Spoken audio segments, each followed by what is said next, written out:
ভাষার ওপর বাংলা ভাষার ওপর কতগুলো পেডা আলোচনা করা হয়েছে। এমসিকিউ 1 থেকে 10 পর্যন্ত। ভাষার আয়ত্তে এখানে 4টা অপশন আছে। ব্যাকরণ সহযোগে ভাষার জ্ঞান লাভ করা, ব্যাকরণ মুখস্থ করে জ্ঞান লাভ করা, বা শিশু যেভাবে মাতৃভাষা শেখে সেইভাবে জ্ঞান লাভ করে। তাহলে অ্যান্সারটা কী হবে? সি। 2 নম্বর, ভাষার আয়ত্তের মূল উদ্দেশ্য কী? মূল উদ্দেশ্য হবে যোগাযোগ স্থাপন করা। আয়ত্তে মানে ল্যাঙ্গুয়েজ অ্যাকুইজিশন, যেটা ভাষা অর্জন। ভাষা শিখন এবং আয়ত্তে একে অন্যের পরিপূরক না একে অন্যের বিপরীতটা কোনটা? পরিপূরক।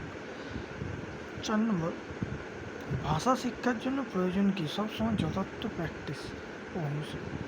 ভাষা শেখানো হবে সবসময় মানে ডাইরেক্ট পার্টিসিপেশন প্রসেসের মাধ্যমে ভাষা শেখানোটা ঘটে। এখানে ইনডাইরেক্টও বলবে। ভাষা আয়ত্তে একটা কি স্বাভাবিক প্রক্রিয়া, এটা মনে হয় খুব ইম্পর্টেন্ট।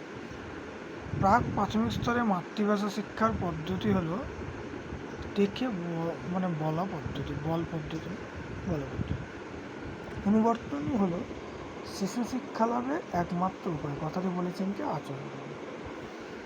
অনুবর্তন মানে আচরণবিধি। কোন পদ্ধতিতে শিশু শিক্ষার্থী ভাষা শিক্ষাদান মানযোগ্য? মানে শিশু শিক্ষার্থী ভাষাতে মুখস্থ করতে। শিশু শিক্ষার্থী তাদের আলোচনার কী হবে? মনস্তাত্ত্বিক বা কী হবে? বক্তৃতা কী হবে? তাদেরকে তো মুখস্থ রোড লার্নিংয়ের মাধ্যমেই যাবে।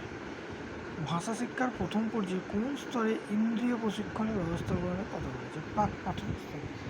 এই যে 10টা এমসিকিউ বললাম, খুব ইম্পর্টেন্ট। বেশি বেশি করে ভিডিওটাকে লাইক করুন, শেয়ার করুন আর সাবস্ক্রাইব করুন। নেক্সট ভিডিও আমার খুব তাড়াতাড়ি আসছে।